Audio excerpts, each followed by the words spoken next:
my name is Beth Hiley here for BoardGameGeek at Comic-Con at Home, and I'm joined with Josh West from Think Fun. Thank you, Josh, for giving us some time to check out your newest game title, which is Chicken War. Hi, Beth. Thank you for having me. I'm looking forward to Comic-Con as well. Yeah, Comic-Con. Yeah, close enough, right? It's Sunday. I get it. I feel you. Josh, we're gonna start again. We're still live, Absolutely. But in the interest of creating a clipped video later, we're gonna start again. So, un momento, here we go. Certainly. Hi, my name is Beth. Sorry, Derek. Did you? Oh no. You give me the okay.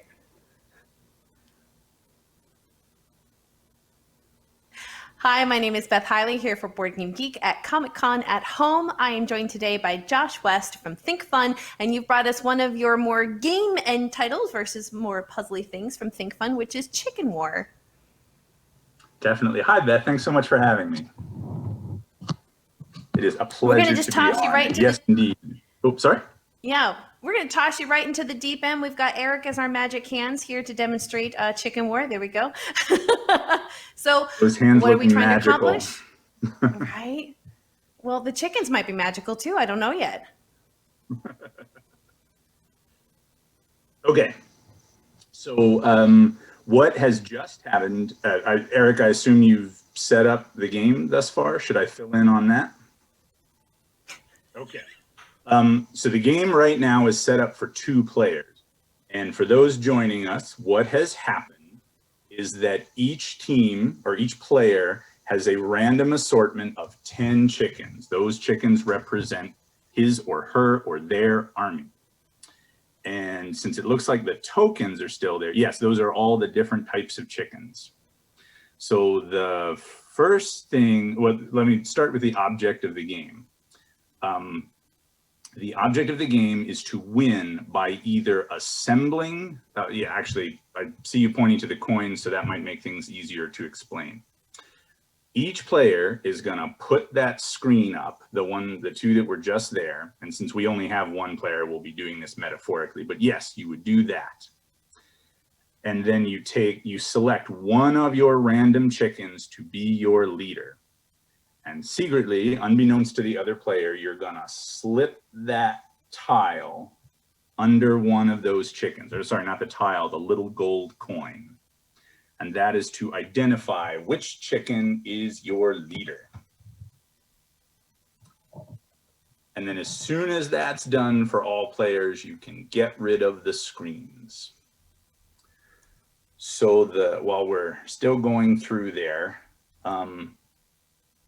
unfortunately, I'm not there with you, so we can either randomly select me one or I'll just carry on through.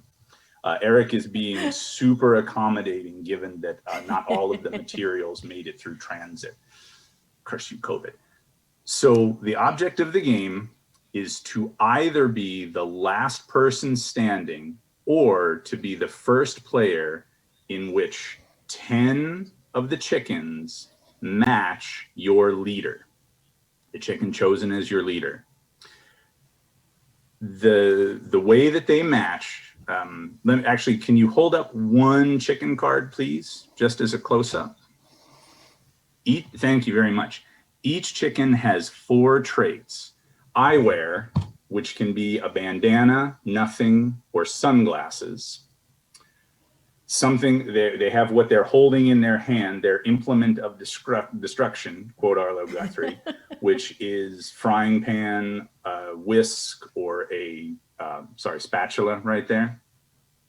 They have a shirt of one of 3 colors, blue, green, or red. And they have footwear, which is the boots, the tennis shoes, or nothing. Those are the 4 traits for each chicken. To match your leader, or to match any chicken, a chicken must have 2 and only 2 of those traits in common with the leader. Which means if they have, in other words, if they have the same shirt and the same footwear, say, or in this one, okay, same shirt. So Eric is holding a match now because they match the shirt and they match what they're holding in their hands, their implement. They do not match eyes, and they do not match boots or footwear. The important thing to note here is that if you match too many, that is also not considered a match, which means if a chicken had the same eyewear, the same shirt, and the same whisk, not a match. It is two and only two features they must have in common with their leader. So the ideal way, so the two that you just had there would be a match because they have the same thing that they are holding and the same footwear. Or footwear in this case. The eyewear and the shirt does not match. So on your turn, the core of the game mechanic is that on your turn, you will be drawing one chicken either from the discard pile or the draw pile, and you draft them, and I mean that literally, as you are drafting for your army. You are adding that chicken to your army and discarding one chicken from your army. So, sorry, where'd that go? So if we take one off let's see, given that chicken on the end, that one's actually fairly close. So once I've drawn it, I have to add it. So I would take that chicken and let's get rid of the little guy to the left of or to the right as I'm seeing it of my leader. Sure, yeah, we can get rid of him. So that's not an exact match, but it was the only choice available to me at that moment, given that that's what I drew. Once you draw a thing, you have to match it, or you have to draft and replace. So the other way to win, or the first player to get an entire army of 10 chickens such that they match, or they have meaning they have two and only two traits in common with their leader, that player will win the game upon revealing that they have drafted a successful 10 army chicken. The other thing that you can do on your turn is take one of those 3 eggs and you can lob it at an opponent, meaning you can pick it up and place it on any chicken that you are reasonably sure is that chicken's leader. If you successfully find that opponent's leader, so we'll put it, just for the sake of argument here, let's go top left. Sure, yes. Now, at that moment, Eric would have to reveal whether that was his leader. No. My guess was incorrect. So that chicken is now eliminated. Eric gets to add another chicken. And I unfortunately lose one of my 3 eggs. It was a wasted shot. Because now you can use this with a little deduction. It may have had a number of things in common, but that does give me some information, potentially, depending on how closely I've been paying attention to the game up until this point. If all other players are eliminated through eggs, then the last person standing is the winner. Otherwise, it's the first person to have successfully drafted your egg. Successfully drafted a 10 chicken army. Looks like we might have some special power cards along the side there as well. We do have some special power cards, and they are going to come in handy. So like with the eggs, you only get 3 of them. So you've got your infiltrate. We got 2 infiltrates and 1 steal. In addition to your regular turn, meaning either the draft or the egg lobbing, you can play one of those cards. If I play a steal card, I am literally stealing one, in this case, Eric's chickens, and bringing them into mine. I do have, or he doesn't have to tell me anything in that instance. With the infiltrate card, it's essentially a swap. I am picking one of Eric's chickens to trade with one of mine. And the card that I give him, he must tell me one trait that card has in common with his leader, even if he's already revealed it. So ideally, if you had one before, in other words, if you've been forced to give this through another player infiltrating you, ideally you would want to repeat that, so that I do not get too much information. But essentially, you're using that as a way not only to build up your own army, but also to try and get a little more information about who, in my case, Eric's leader might be. Make sense? Yeah. Now, how long do you think a full game is going to take us? A full game takes probably about 30 minutes, generally speaking. It can go a little longer depending on the age of the players.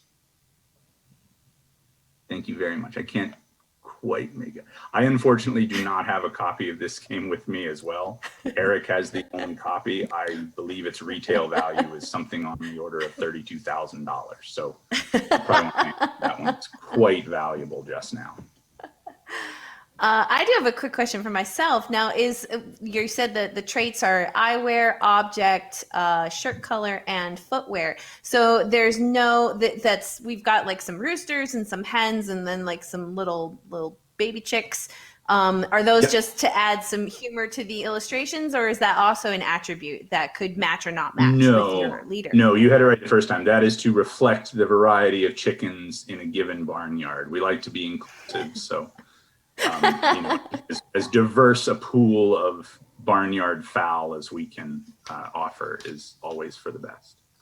So, and I did actually forget one thing. When I had incorrectly lobbed that chicken, or that egg rather, I lose 2 of my chickens. So I would have to discard 2 chickens, which is a bummer because if depending on how close I am, it puts me further away from getting my 10. But I can also use it to very quickly eliminate 2 chickens that I didn't need. Oh, that's an interesting technique. Yeah. Violently as it happens. This is war after all. I mean, come on. That's right. That's right. All's fair and foul, I think is the catchphrase. See what we did there? Hi all. Thanks, ladies and gentlemen. I'll be here all week. I can see how Think Fun, I believe, is really known for, that deduction, but also critical thinking, problem solving, sequential difficulty. And we'll talk about that next as well. But I can see how this pairs in, just dovetails right into sort of the more puzzle offerings that you've had in the past, but really more in a competitive game format where it's player versus player rather than you inside your own head. You hit it right on the nose. It was the elements of deduction and the way that they can be used in this worked so closely to our puzzle format. You are correct. We are definitely most known for our single player puzzles. There's a few games in there that have been great successes for us, like Zingo, but our bread and butter tends to be those puzzles. And so with this, those are some epic juggling skills. But in this case, that game played so well with those deductive elements that we thought it would make a great addition to the line. Yeah. Now, Eric has previewed a couple other Think Fun titles that are going to be coming out soon, if you wouldn't mind putting those out on the table. And Josh, if you wouldn't mind giving us a few details. No, happy to. So our Minecraft magnetic travel puzzle, both of these are available now. And then Dog Crimes, the Who's to Blame logic game, or the sequel to our Cat Crimes Who's to Blame logic game. So the Minecraft game was actually based on a game that we did several years ago. And we've had it in a few iterations, but when we were approached by the Minecraft folks, actually initially due to our line of coding games, we thought, or we showed them this because they have an element in Minecraft, which is their forging table, that very much resembled this kind of puzzle. And so in discussing with them, we just felt it would be a perfect fit, and they did too. If you are familiar with our Chocolate Fix game or the previous iteration of this, Gridworks, then you will know some version of this. But this is entirely a deduction puzzle. It's a kind of puzzle that we refer to as deduction, as opposed to sequential order or pathfinding. Each of those clues, if you're looking at what Eric's showing there, are a portion in the correct orientation but not necessarily position of the 3x3 grid on the right. And what you're trying to do is use those clues to figure out which of those 9 pieces fits in which square of that grid. So for example, on the lower right beginner puzzle, if you look at the second clue down there, it has a sword and a little piece of armor. That tells you that that color sword and that chest plate will be right next to each other on 2 spaces of the board, but it doesn't tell you where, or that specific clue doesn't tell you where. So if you're looking at the clue above it, it could be that it's aligned in that lower left area, or it could be in the far upper right, because the clue above it gives you the position of the swords. I can't quite make out the color, so it's a little bit of guesswork on my end too. Green breastplate and silver sword. Okay, so if the silver sword is in the same spot, then that's going to tell you where that green plate goes, more or less. Right. So as they get harder, however, sometimes they will give you a non-colored piece, or sometimes they will only give you a colored square, which tells you that a piece of some color goes in that position, or potentially that specific piece of an indeterminate color goes in that position. I can definitely see how sorry?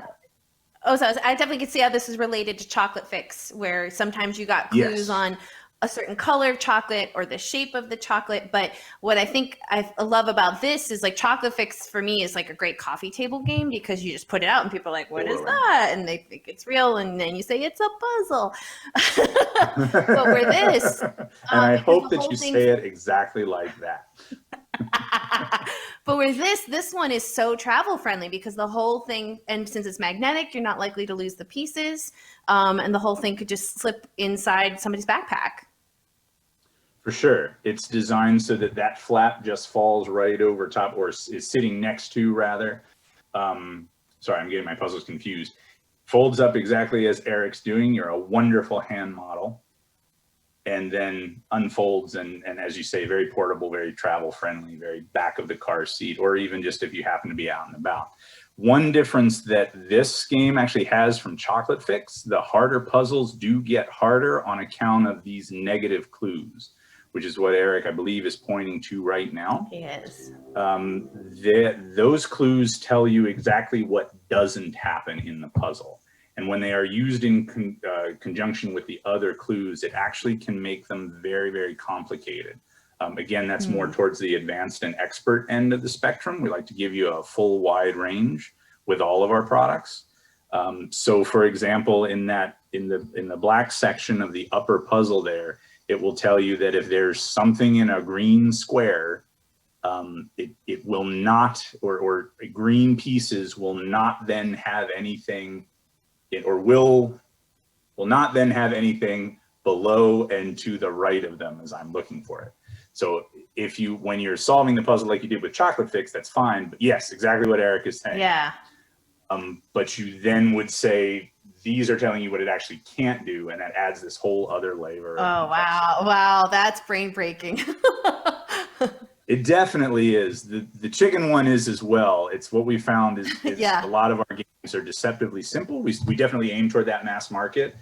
But then even when you sit down, you're like, oh, these rainbow colorful cars, that's so adorable. And then by the time you make it to the advanced, you're just fried. I'm done. But for all that, they make great puzzles. Well, in about our last 5 minutes, I want to make sure we also give a little love to Dog Crimes as well, as soon as Eric finishes tidying up his board. Nice. Did you just solve that, Eric? That would have been pretty awesome.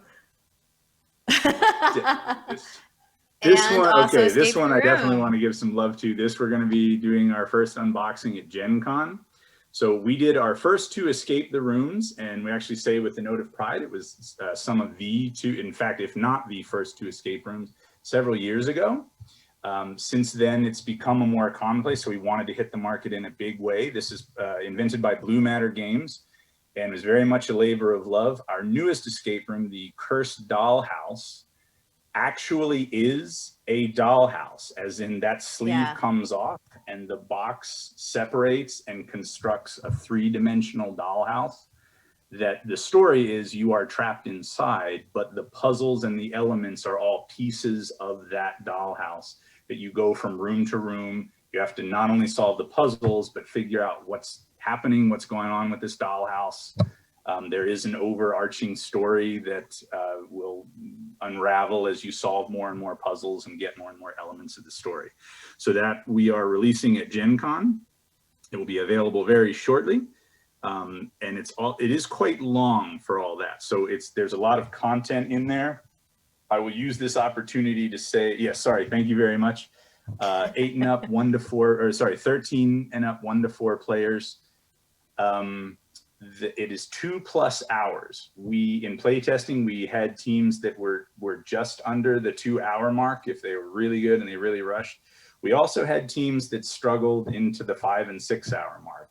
I strongly recommend that you approach this because again, there is a lot of content here, that you approach this as going room to room. And if you need to take a stopping point, every room works that way. So you can finish a room and then say, okay, before we go into the bedroom, let's stop for the night. We want to come back to it. But there's quite a bit of content in there. Now, one of the things I so respected, because with Stargazer's Manor, which was the first in the Escape the Room series, is that you had provided such perfect descriptions. While this is a one-shot, you do it once and you've solved the story, the mystery. You guys gave instructions on how to repackage everything so you could give it away, hand it over to somebody else, which in fact is exactly what I did. I passed it over to my sister so she could play. Has that continued with the second title and now also with Cursed Dollhouse as well? Absolutely. The second title, The Escape from Dr. Gravely's Retreat, and this one, The Cursed Dollhouse, both have instructions online. The difference with this one, there are a couple of elements that you will need to reprint, which we provide those for you. So a few things, without giving too much away, there will be a couple things that are destroyed in the playing. They can be easily reprinted and put back together following the repackaging instruction. Yep. And yes, reprinted and cut out. And Eric, I don't know if you've got anything else you can pull out of your bag of wonders there. Sorry? If not, yes, and there's Moonspinners, which I was talking about right before we went live, which was another thing, definitely more on the puzzle end of the stuff you have coming out in the next couple months. That is, yes, that is definitely in our brain teaser line. It is like a Rubik's Cube, a brain teaser, in that once you've solved it, but it's actually quite complicated. So it's you mix it up and then you try to spin those different overlapping circles. It's like 5 Venn diagrams in one with a center circle. There he goes. And the idea being that once it is scrambled, you're trying to get all the colored pieces back together, back grouped with their same colors. So it's a mix it up and then try to get it back together puzzle. For all that though, the math behind it is quite complex, and there is the geometry. Yeah, it's a little nuts. I can't do it. I'll be perfect. I mean, I can take it apart and put it back together again, but I can't do it without heat, is what I should say. You can do that, and it's actually quite easy to snap back together. Which I think is an excellent time, since we're coming right up on that half-hour mark. Anyway, I think Eric's hands have signaled he's done. So, Josh, I'm delighted you're able to join us. And I mean, I think Think Fun has always had a strong overlap in the Venn diagram of board gamers and puzzlers. And I think you guys ride that line right in the middle. So I'm thrilled that you had so many things you're able to show us. And I really hope we get to have you on camera again, just to keep seeing what more awesome things coming out the door from Think Fun. Thank you. I had a blast. Thank you for having me and for being so accommodating. Would be happy to join you again anytime. All right. Thank you again.